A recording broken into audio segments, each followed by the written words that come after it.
Once and always there was Aesma ten Yondam, who was a very powerful goddess. She had anywhere from 2 to 45 arms. She was exceptionally strong, and had an insatiable red hunger for dominion. She knew 5 ways of smiling, 10 of the 45 forms, and all the syllables of royalty, though she understood none of them.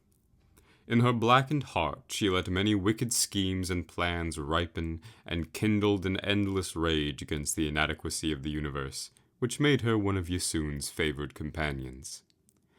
She was poor at Patkun, could not tolerate pedantry, and her ribald jokes and raucous behavior frequently got her thrown out of Yasun's speaking house. On one such occasion, Aesma was thrown out long before she could get at the wine. Her wailing and pounding at the doors of the speaking house drew nearly 20 of pilgrim saints who were passing on the king's road. When they approached to inquire about her distress, she engaged them in a ferocious battle that lasted the better part of 5 hours, as was her custom. The battle was so fierce that it cracked 2 roaming moons and threw part of one into a primal sea, which boiled away to steam. "That's better," said Aesma, when the dust had settled and the sea had finished boiling. "Hey," said Aesma to the battered and bloodied pilgrims, as an idea struck her. "where can I get some wine about here?" "Foul creature, if it's nourishment thou seek, get thee the great and holy temple of the disk of the sun," croaked a furious pilgrim. "Drink thee of the consecrated wine there, not thy common lecher's milk, and purify thy fetid soul." Aesma was grateful, and turned the man into an exceptionally large golden fish as way of saying thank you, for she was fond of well-colored fish. She grabbed a strand of frozen light and broke it into the shape of a door. This was an old and popular trick which the god Kaon had taught her in return for Aesma stealing sweets, for Kaon had a terrible sweet tooth. It was called division, for it was a cutting art, of which there are 31. Aesma leapt out of her skin and through the door, and then back into her skin, which was waiting on the other side, through a tangle of twisted planes of space. As she emerged, the temple of which the man spoke lay directly ahead of her. It was a grand and stately building, with sandy white columns, and the holy sun disk enshrined there was visible for 50 or 60 leagues about, so bright it was. The priests offered libations and chants to the great altar of the sun there, and paid homage to the stars, and studied in minute detail the nature of a man's soul.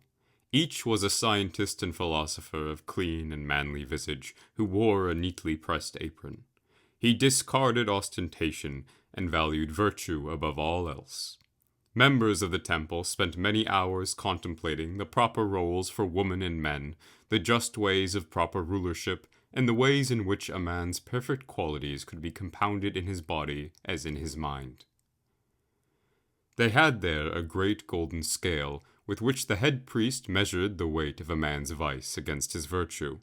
It was a place of great influence on the enlightened thinking of the time, a temple of grand seriousness and moral import. For this reason, of course, Aesma immediately hated it. She lasted about 30 minutes in the public service. "I can't stand it," howled Aesma. "Your elegies are dull, your saints are all liars, your youth are pallid and weak, and your wine tastes of piss. One cannot as much as fart in here without being preached at." "Out, demon!" said the Hierophant, and brandished his stave of authority. A score of priests stood beside him, robed in their aprons and strewn about with their golden chains. The light of good and righteousness sharpened their noble features and rugged eyes. "Were violence not forbidden in this most holy temple, we would have thee out by the stave," boomed the head priest. "I pity thee, crawling thing, for thy black heart is all shriveled and malnourished without the guidance of moral authority." "At least I'm not being sucked on by old men," spat Aesma at the holy congregation. She then pulled down her loincloth and mooned them, to great dismay. Then the staves came out after all, and she was thrown out of the temple in short order. "Get thee a husband," said the exasperated priest, and slammed the door shut. Aesma thought this was not a bad idea at all. Husbands were rumored to be better than dogs. She set off, her quest for wine quite forgotten. Aesma looked far and wide for a husband.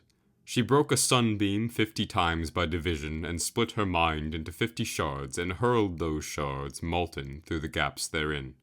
This was a trick she stole from Ovis by watching her bathe.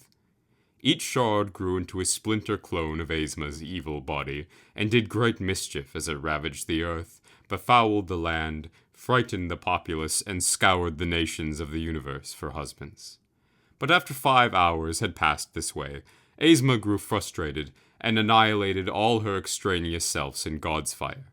It took some effort, for their accomplishments in such a short time had been exceedingly high, and one had even installed herself as queen.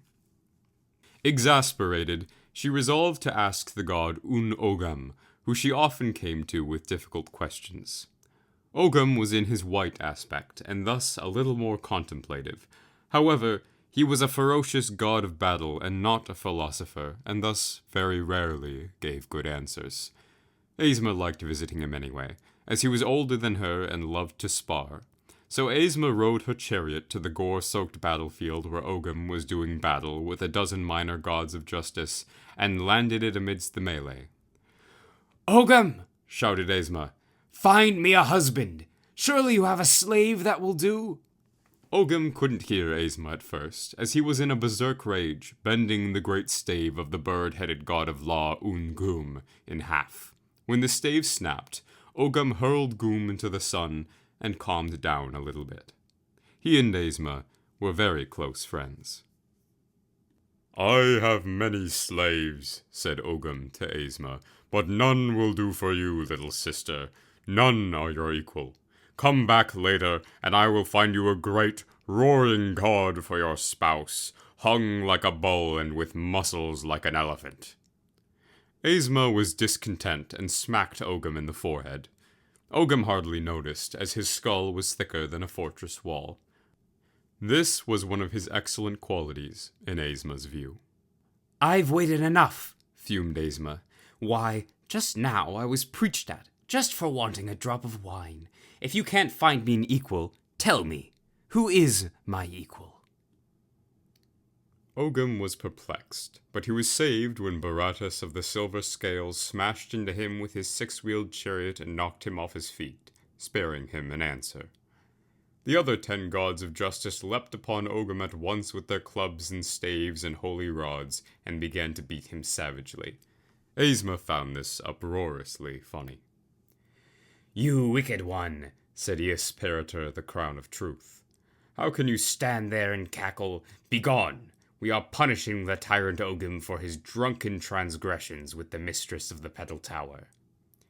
You're doing a terrible job of it, pointed out Aesma, snorting with laughter. It was true. Ogam had grown 10 stories tall, so that the strikes of the gods of justice were like matchsticks upon his mighty hide. The gods scrambled to pin him down with shards of moonlight, but before they could impale him he grew a score of arms and plucked them by their cloaks, and rained blows upon them that would have pulverized normal men into gruel. Parator gripped her stave with white knuckles and gave Aesma a scornful look. Well, go off, then. Don't you have better things to do? She growled. She was of half a mind to drive Aesma off with her rod, as she had done many times before. Not until Ogam tells me who my equal is, protested Aesma. Fool, said Parator. Anyone would be hard-pressed to find your equal in wickedness. There are none with such a soul stained with evil, save the red-eyed king, who is kept in the crucible of punishment, and he is singular in his accomplishments. Parator realized her mistake a moment too late, for Aesma had already leapt into her chariot and taken to the skies. The crucible of punishment was a terrible place. Once, the old god Muam was discontent with the angle of the sun upon his mountain lean-to. To this end, he made an arduous journey to the end of the universe, where he found one of the ancient trees that held up its corners, and stripped one of its branches into a mighty pole 2.5 billion leagues long. He trudged all the way from the edge back to the center, where he thrust the pole deep into the earth and, using it as an axle, turned the world by 5 degrees, and was content. The world axle was withdrawn, but the hole it left remained. And halfway down that hole was the crucible, which was steeped in perpetual chthonic gloom. It was a mighty fortress, an iron vessel full to the brim of the worst and most despicable beings to defile the earth, and for this reason it was kept deep and out of sight of the innocent. The crucible was lashed to the walls of the hole by great chains large enough for a man to walk on, and it had 105 watchers, powerful saints of justice clad in white funeral robes. Each saint had dipped their eyes in quicksilver, rendering them blind to worldly concerns, but able to keenly discern the impurities within the souls of any visitor. It was for this reason that when Aesma arrived, all 105 scrambled with great speed from their watchtowers and arranged themselves in battle formation. At first the saints were aghast, for they perceived very clearly that a being of tremendous evil was upon them, and wondered for a second if one of their prisoners had in fact escaped. But then they recognized Aesma, and a collective groan went up among them. "I'm here for the red-eyed king," proclaimed Aesma.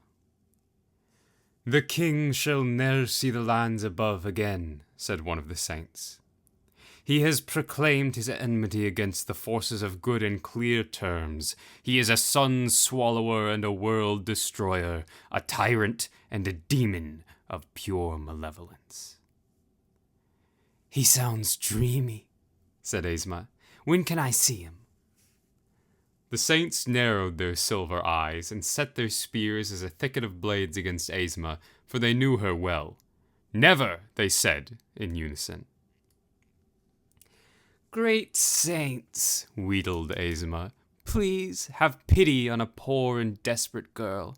I merely want to lay eyes upon this wicked king. Surely there must be some task I can accomplish to prove my worth to you." With great reluctance, the saints raised their spears a fraction of an inch, for there was an air of true desperation in Aesma's voice. They entered into a hushed and grim discussion, for there was among them a general belief in redemption, no matter how small or unlikely the chances. It was considered among many of the great gods of justice that Aesma was in fact an idiot, and shouldn't be blamed for her wide and colorful list of transgressions against the common good. "Very well," said one of the saints. "Here are your tasks. First, you will find the names of 42 men who truly have not sinned, for if you do not have the discerning eye to find purity amongst the decay of this world, then you do not have the means to pass through these halls with true intent." "Okay," said Aesma. "Then you must bring us the heart of a Leviathan, which is only given to those righteous of purpose." "Okay," said Aesma. "You must know," continued the saint, "you cannot cut out the heart or bring it by violence alone. It must be living, and we must see proof of its offering. Even the greatest of questing knights have been turned aside by one of the mighty beasts for the very smallest of evils.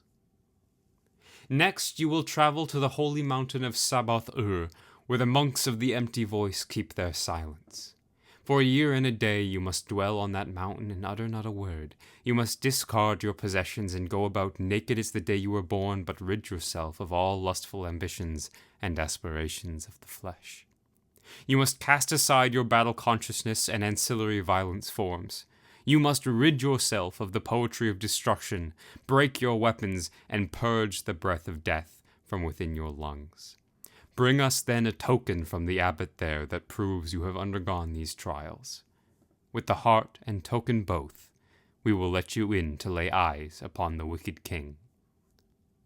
"That sounds too complicated," protested Aesma. "Let's fight instead." So they did, to their great dismay. The battle lasted a day and a half.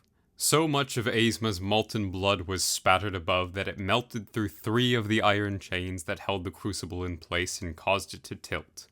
Later, this would cause the crucible to swing against the wall of the pit and crack, releasing 150 of the world's most evil beings onto the surface, who caused so much trouble that it took several wars and the participation of no less than 12 supreme gods of battle to recapture them. The saints were very powerful and were able to slay at least 5 of Aesma's war forms, but by the end of the fight, Aesma had hurled all of them into the pit, where they fell for 700 years before hitting the bottom and starting their arduous trek back up. She plucked the spears from her flesh and caved in the iron gate of the crucible and limped into its cramped and labyrinthine interior. There, inside, in the deepest pit, she beheld a tiny prison cage with bars made of red-hot iron, so that they constantly burned their inhabitant, and kept inside that cruel cage, with charcoal-like flesh smoking, was the red-eyed king. He was truly, as Aesma saw, a being of singular evil.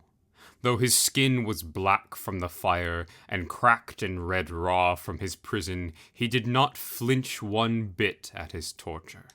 Tendrils of dark and oily vapor rose from his charred body, and he had the cruel face of a tyrant, but by far his most notable feature were his eyes, which burned with an insane and hungry red light.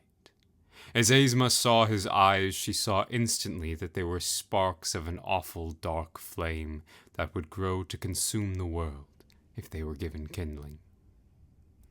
They were pinpricks of the light of destruction that would shine at the end of the universe. It was for this reason that Aesma fell instantly in love with him. This was a massive problem for Aesma, for she had never before felt love of any capacity, so at first she thought she had fallen violently ill. "Stop that at once," she gasped, clutching her chest. "You are using some foul art to explode my heart." "What misbegotten wretch are you?" said the red-eyed king. He had a voice like drifting ash, and it was said the moment you heard it, you could not forget it for the rest of your life. It could reduce a normal man to a babbling, terror-stricken mess. Aesma merely fell in love a little more. "You!" she screamed, panting and sweating. "I demand you become my husband!" There was no response from the red-eyed king, and Aesma was taken aback. For most of her problems through her life she had solved quite easily by beating them to a pulp, and her usual approach did not seem to apply in this case. She was thoroughly stuck. "I'll beat you to a pulp," she said, hesitantly. "An odd threat to make to a man in a cage," said the red-eyed king. "I refuse." Aesma's heart jumped again, and to her immense surprise, her face screwed up in a tight and pained expression of grief, and molten tears began to pour from her eyes in great rivulets, searing the iron floors. "What are you doing to me?" she said, wailing in confusion. "Nothing," said the red-eyed king, perplexed. Aesma did not hear, for she ran, blubbering and wailing from the deepest pit of the crucible to its exterior, her tears burning holes in the floor the entire way.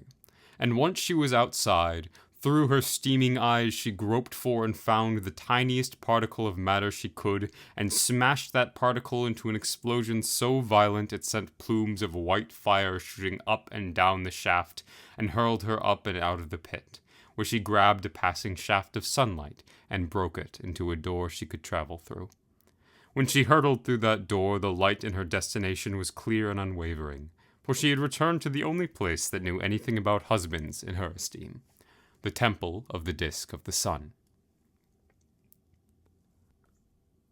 When Aesma landed, she ran right up to the temple steps, leaking molten fire from her eyes, and knocked on the great temple doors with such haste that she bashed them right off their hinges. They flew right through the midday congregation, sending worshippers flying and completely demolishing the large and stately altar of philosophy. In any other time, Aesma would have found this hilarious, but the matter of her leaking face and jumping heart terrified her, so when the 100 manly priests of the temple came to beat her away with their staves, they found her apologizing profusely, and were thrown into great confusion. "What's wrong with me?" wailed Aesma. The priests had a hurried and argumentative conference, and then the Hierophant said, "You appear to be suffering from a broken heart." "I think I will die," said Aesma. "I assure you you will not," said the Hierophant with very little sympathy. "How did you come by this condition?" "I've found a husband, as you asked," said Aesma, "but he will not take me."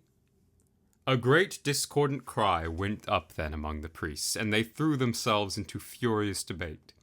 Some of them wanted Aesma out by the stave immediately, no matter the truth of her words. Others could not believe that such a wicked being could find love. But the sentiment that won out in the end was the rather self-indulgent and completely wrong notion that if Aesma had indeed found a husband, she would be far better served by having a man to rein in her wanton and vile habits. The priests were very firm in their belief that the moral authority of a good husband could tease out an enlightened womanly virtue from even the most wretched of creatures, and therefore they ceased to see Aesma as a base and vile creature beyond redemption, and began to see her as a great conquest and affirmation of their own righteousness. They began to imagine, in their enlightened minds, the power and prestige of a tame and demure Aesma, that most infamous and despised of goddesses. This was a fantastic mistake. "Aesma ten Yondim," said the Hierophant, "do you truly desire a husband? Have you found such a man, with a nature to guard against your womanly vice? The priests of this good and holy temple can hardly believe that you have." "I have," protested Aesma, and wiped her eyes clean of fire. "What should I do?"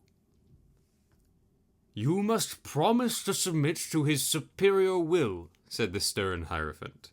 "It is accepted in this society that a woman should do 3 things for her husband: tend to his meals, darn his clothing, and obey his every command without question. In return, he will be your protector, guide, and counselor, and will not lift his hand against you in violence. Go to your prospective husband and promise him these things, and he will surely take you as a wife."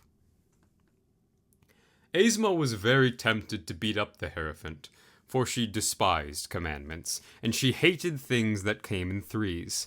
But for once in her life, her desperate desire for a husband overrode her natural instinct to apply violence directly to her problems. This was very uncomfortable for her, but Aesma's desire was the strongest among all divinities, for she was the master of want. So while the priests saw her twitch at the commandments and readied their staves in fear, Aesma merely knelt and bowed her head quite awkwardly, for she was unused to such things. "I will do as you say," she said, and in a quavering voice recounted the things the Hierophant had said to her. The priests were ecstatic. "Go and bring your husband here," they said, "and we will join you in holy matrimony under the light of the great sun disk." They were very firm in their belief that a great moral victory had been won, and saw Aesma off with great pride and vigor as she grabbed a passing sunbeam and rode it all the way back to the crucible of punishment. Aesma was in such a great rush when she arrived at the battered iron gates of the crucible that she made a very ungainly landing and sent the whole fortress swaying side to side. She rushed through its dreary halls, thick with the howling of the evil beings imprisoned within, and arrived with great haste at the tiny, red-hot cage of the red-eyed king. "I've come back," gasped Aesma, out of breath. "What are you doing?" said the red-eyed king, for indeed he saw Aesma was trying to accomplish something that she seemed to greatly struggle with.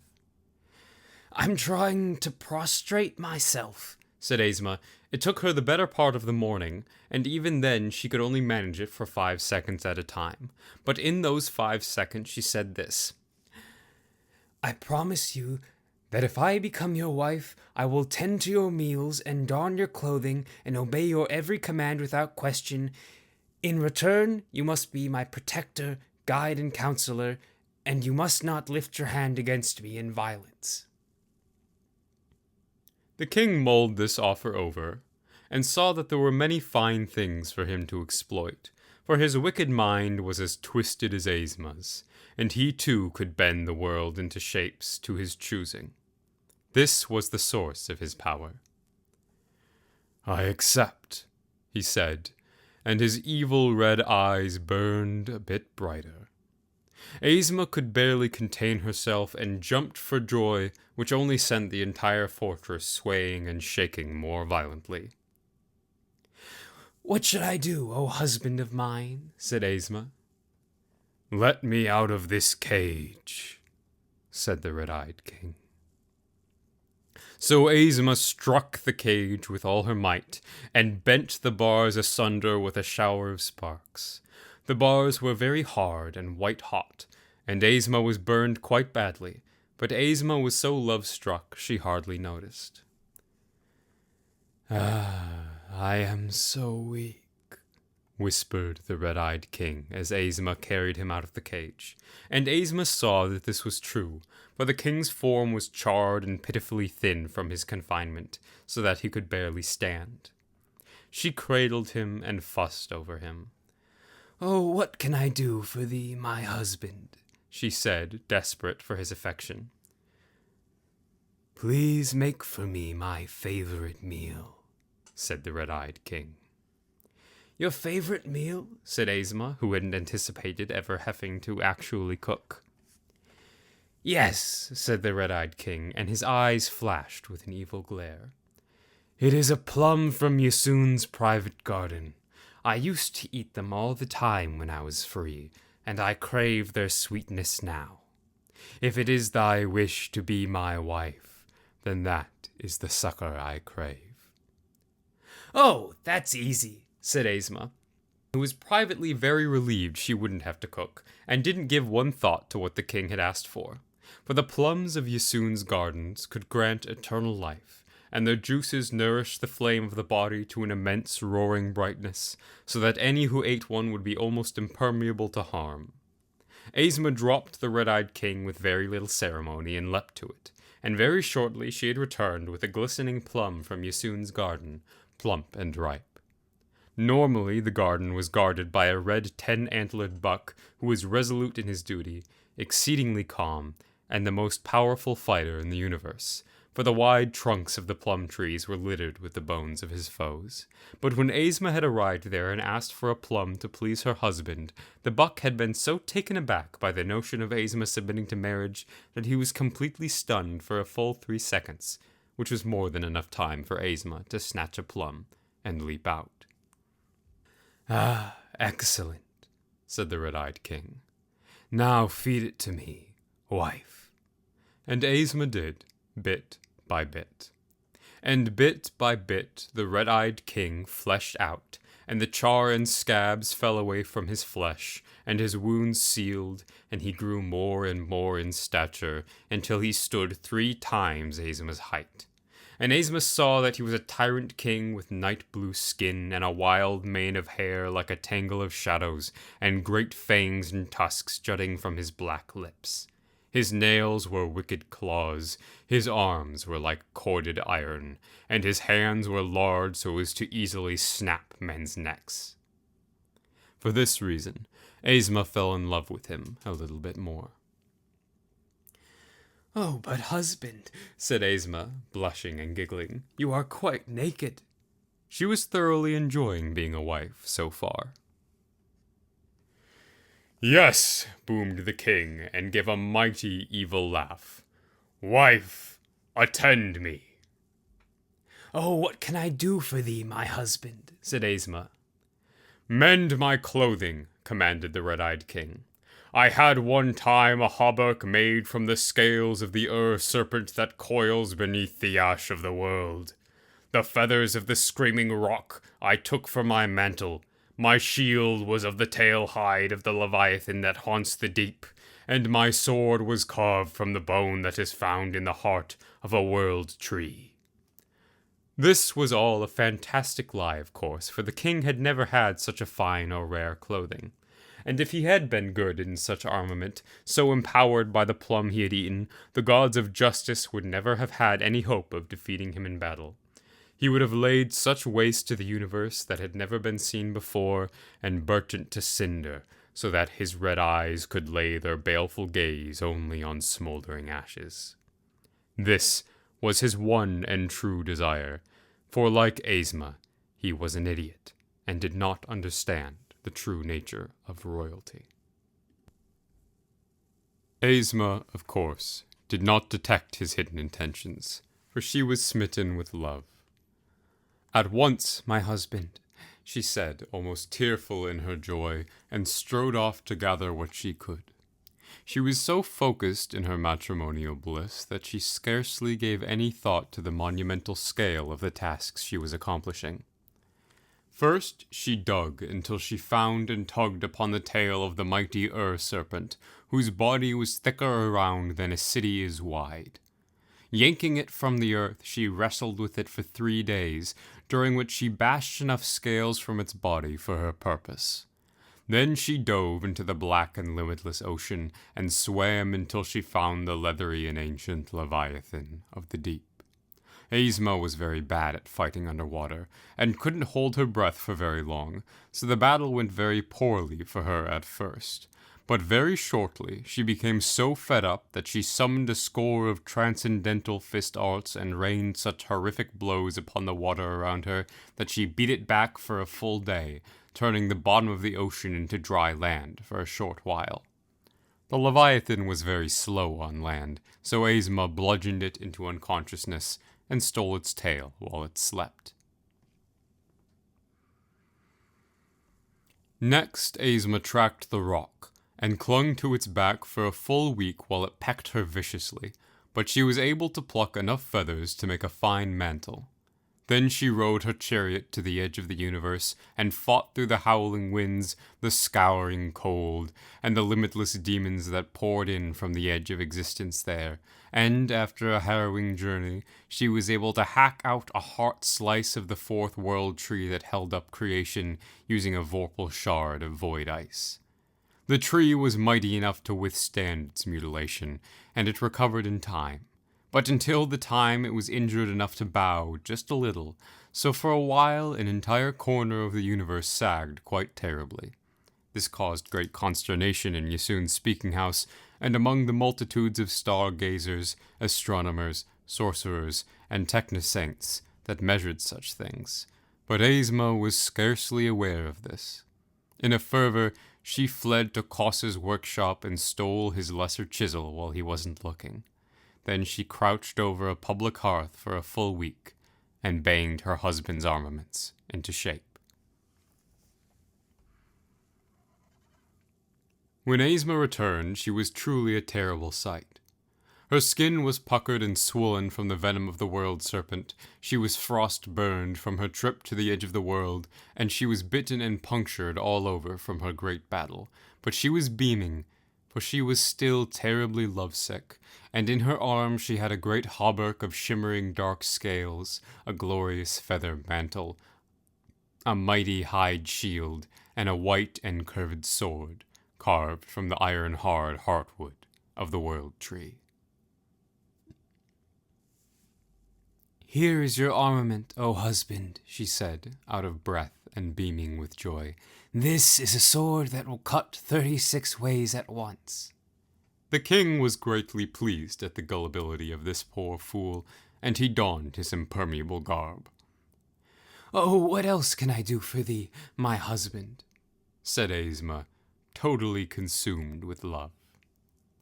"I am not thy husband yet," said the satisfied king. "I think it is time for my return to the surface world. Who are the sorry fools that sent thee? Oh yes, I almost forgot, said Aesma, prancing about in joy. Will you return to the Temple of the Disk of the Sun with me and join me in marriage?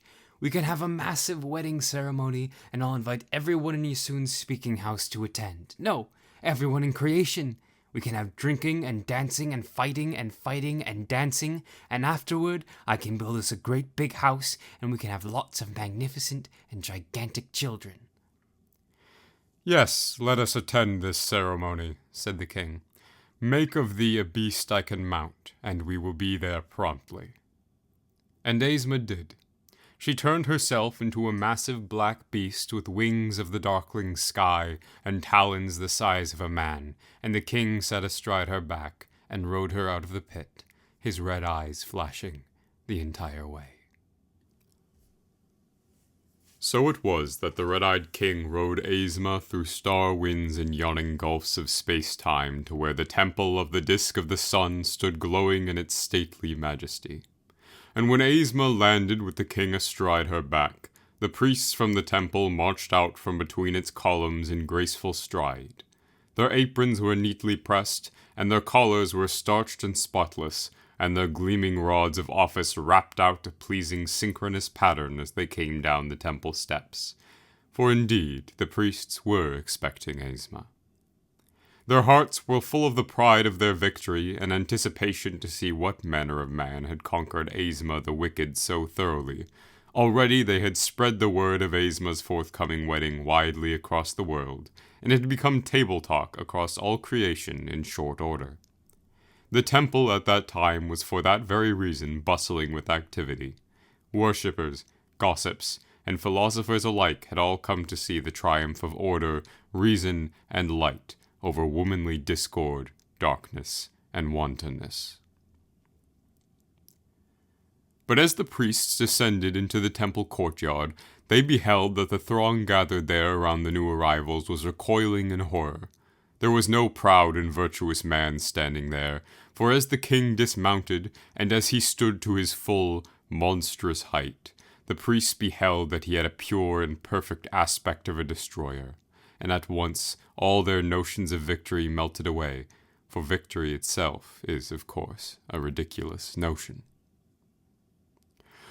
"What is the meaning of this?" boomed the Hierophant. Aesma made of herself a woman's shape again and dusted herself off. I have done as you said, O great teacher, she said, throwing herself to the dirt in joy. It is so grand and great to be submissive. I have brought my husband meals and darned his clothing, and he has even mounted me across the stars. She blushed and looked demure as well as she could, which was to say, quite terribly. Now I am here to be joined in holy matrimony, and to submit to the will of my husband, as you have asked of me. What has overcome you? Said the Hierophant, aghast. It's love, I think, said Aesma. Isn't it wonderful? The priests racked their staves against the king and charged with a mighty battle cry, but the king swept up his shield, which was 1,000 times heavier than stone, and their attack was dashed against it like water breaking on a cliff.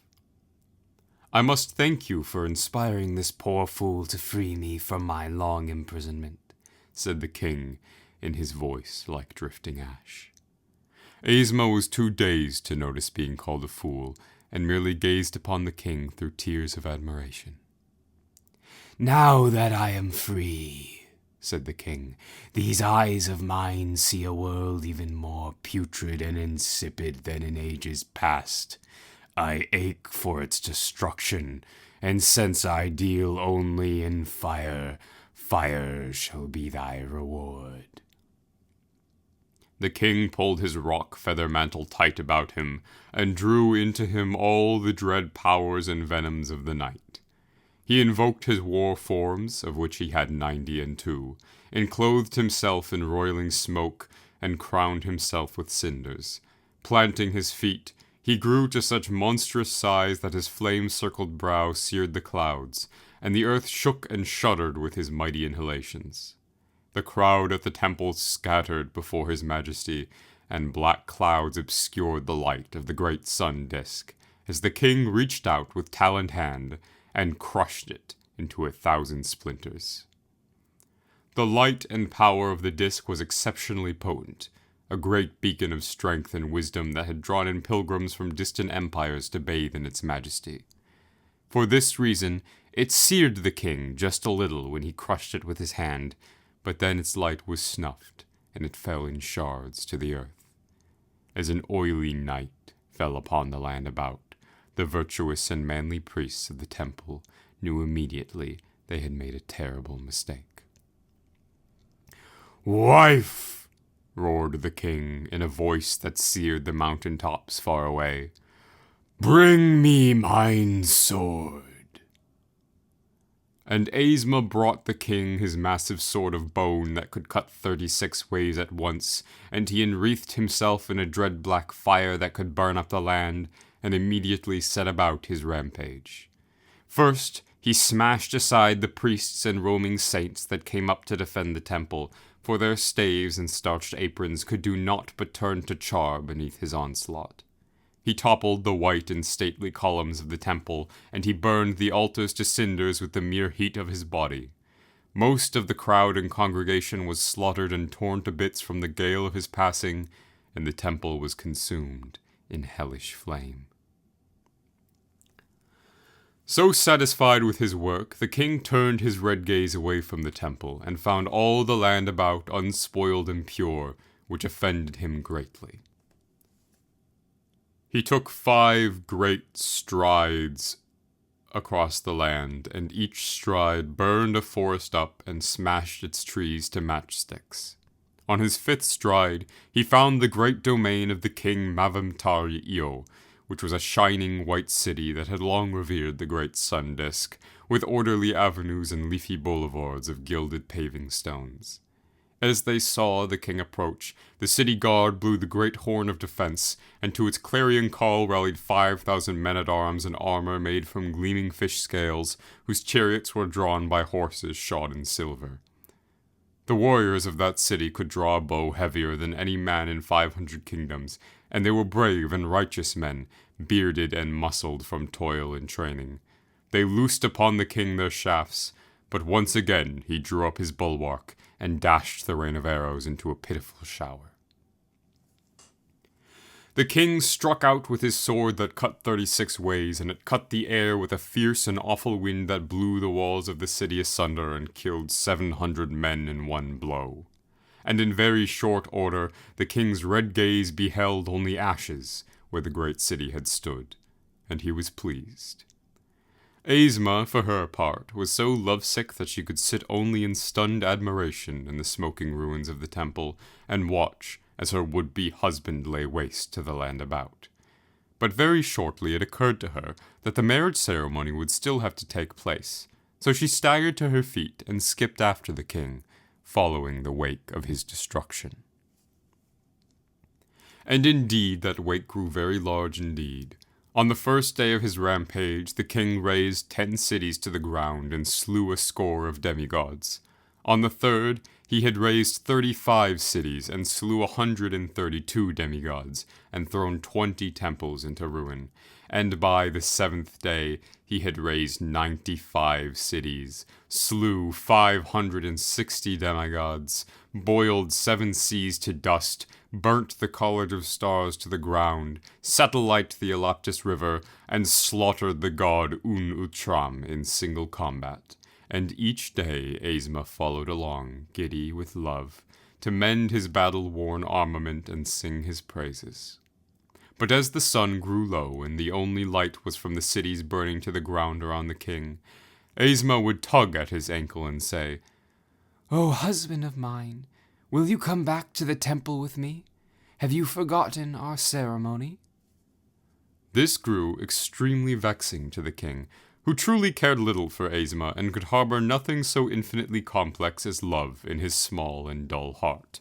And by fits and starts the king made the exact same mistake as the priests of the temple.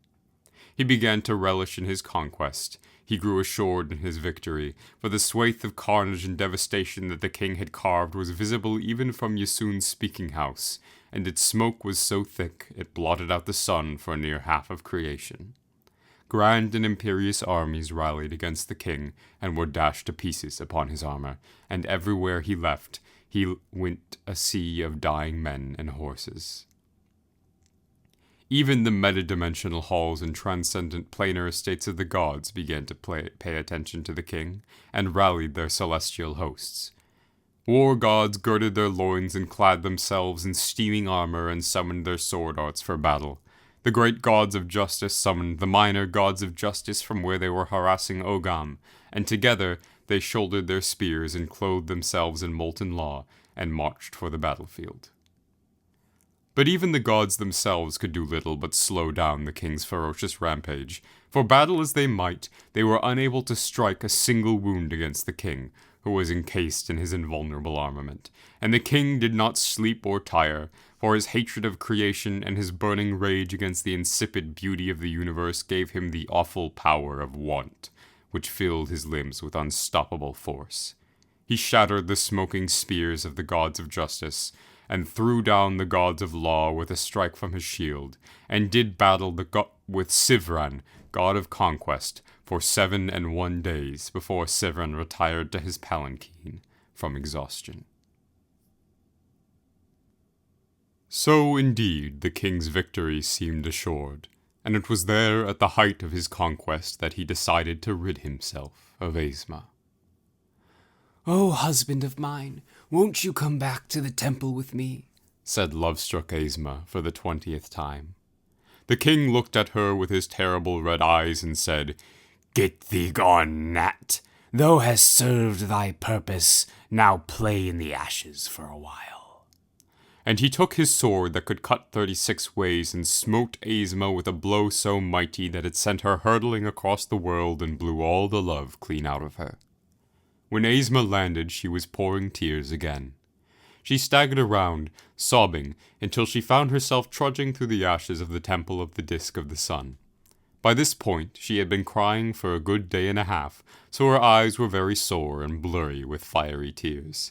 But she could see just well enough that she made out the sorry and filthy figure of the Hierophant of the temple, who was poking through the smoking mess that had been the mighty congregation hall with what remained of his staff of office.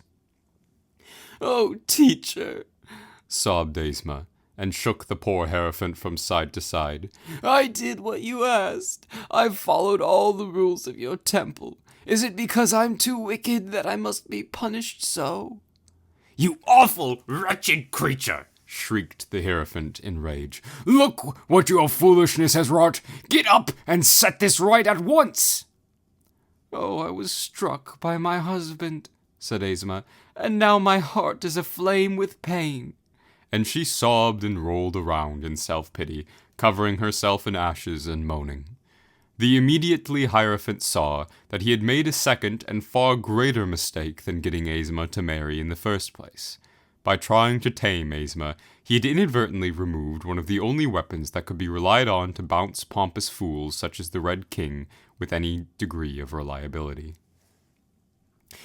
"Get up!" sputtered the Hierophant. "You have to fight!"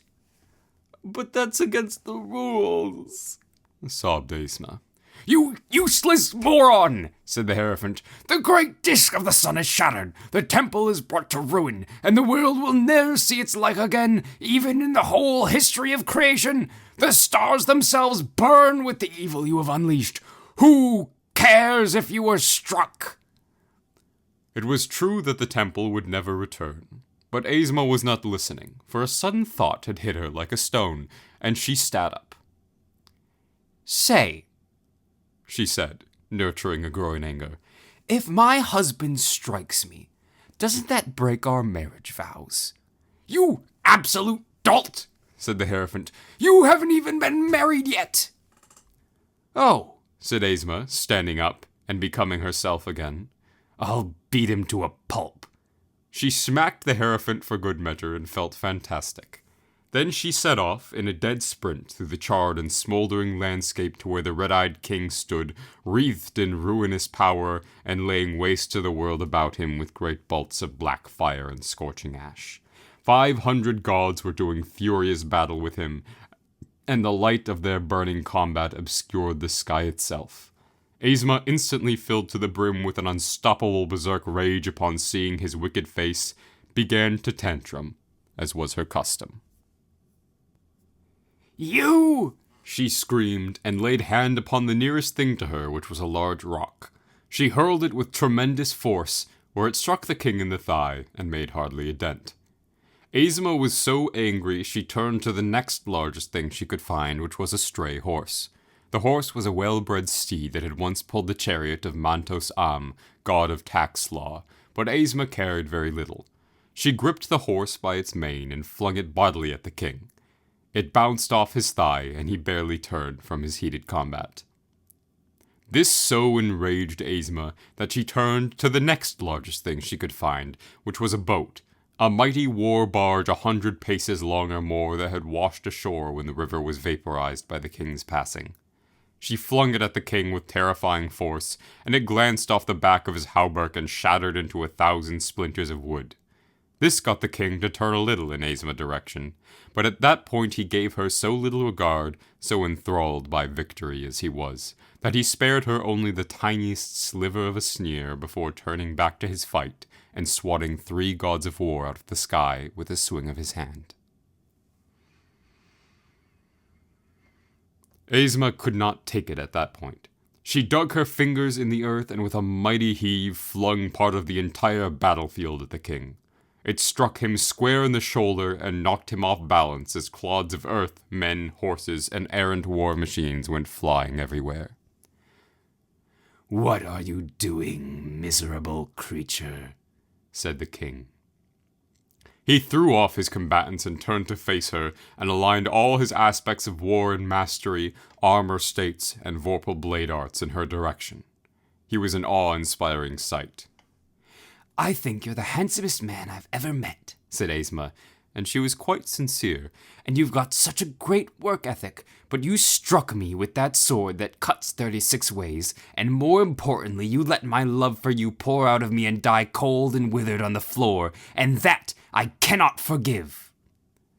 She leapt at the king, and summoned up her destroyer form, and rained such ferocious blows upon him that the other 500 gods made a circle of their shields and gave her wide berth. But the king was a mighty warrior, and would not yield, so clothed in the invulnerable armor that Aesma had made for him. Any other warrior would have shriveled in dismay at the impossibility of victory in such a situation. It quickly became apparent that Aesma could not beat the red-eyed king in battle. He was equally as fast as her, better trained, and his war aspects were more deadly. Most of Aesma's killing blows bounced harmlessly off his shield, while others were rebuffed by the scales of his hauberk. But Aesma did not cling to victory. Her lack of success merely filled her with a hot and infinite rage. With a free hand, she groped around until she found the largest object she could find, which happened to be a nearby mountain, and with impossible strength she tore it up by the root and dashed it across the red-eyed king's shield. The mountain shattered with a colossal rumble, and the king was thrown back, but still he would not yield. So Aesma found the next largest object she could find. She raised herself up and reached into the sky and tore a passing moon from its orbit, and as the king staggered back from the mountain blow, Aesma ripped the moon molten hot through the atmosphere and smashed it down into the king's sword. Moon and sword were both blown into millions of pieces, and the battlefield was rent asunder and turned into a maelstrom of screaming men and gods and horses and chunks of stone and clouds of earth. Up and down ceased to have meaning, and the stars were blotted out by the cloud of destruction, but still the king would not yield. So Aesma reached even further out and pulled stars one by one and hurled them at the king, and the king hunched low and charged to Aesma through their fiery trails as they hurtled to earth in great explosions. He kept coming, even as his shield was blown to pieces, and gripped Aesma by the shoulders, so Aesma grabbed an Eye of Night, which was a star so large it had broken through space-time and collapsed into a hole infinitely more massive. She bashed the king over the head with it, and he was stunned and bloodied, but managed to knock it away from Aesma, where it flew off and devoured a nearby lunar kingdom. Yield! Said Aesma, but the king would not yield. He was exceedingly foolish and still clung to his dreams of conquest.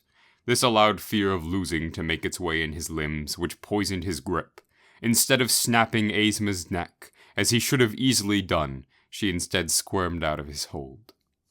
It was exactly then that Aesma did a truly impossible thing, since by then she was thoroughly fed up. She flexed her fingers, planted her feet, and inhaled a mighty gale of breath, and reached out to grab the fabric of the world itself, and with a deafening roar she lifted, and the entirety of creation shook. What are you doing? Said the king, aghast, and the other gods who were hurled to and fro through that chaotic battlefield echoed his cry, for all could feel it. I'm going to lift the wheel and beat you over the bloody head with it until you give up, puffed Aesma. And the king saw that this was true. Aesma had indeed lifted the wheel. He knew then that he had lost utterly and completely, and yielded. He laid down his shattered sword, and shuffled off his battered scale hauberk, and dispersed his dread aspect. If there was anything to be said about him further, it was that he was a graceful loser. Even still, it took some convincing by the 500 other gods in the celestial host to get Aesma to put down the universe, but eventually she did. She remained upset all the while the king was escorted back to the crucible of punishment and locked inside an even tighter cage, and only cheered up once the key was turned in the lock, removed, and melted. Aesma was brought before Payam, who was foremost in Yasun's speaking house in those days, and sentenced to 100 years as a scullery maid as punishment. Strangely, Aesma seemed rather meek about the whole affair, and accepted her punishment gracefully, as long as she was brought wine once in a while. "You seem changed, Aesma ten Yondam," said Payam to Aesma. I'm done with husbands, said Aesma, who was despondent. I think it's time to grow up. Oh? Said Payam with great concern. The other gods in Yasun's speaking house also leaned in closely at this, for they were very worried at what could possibly go wrong next. Yes, said Aesma. I think I'm going to get a dog.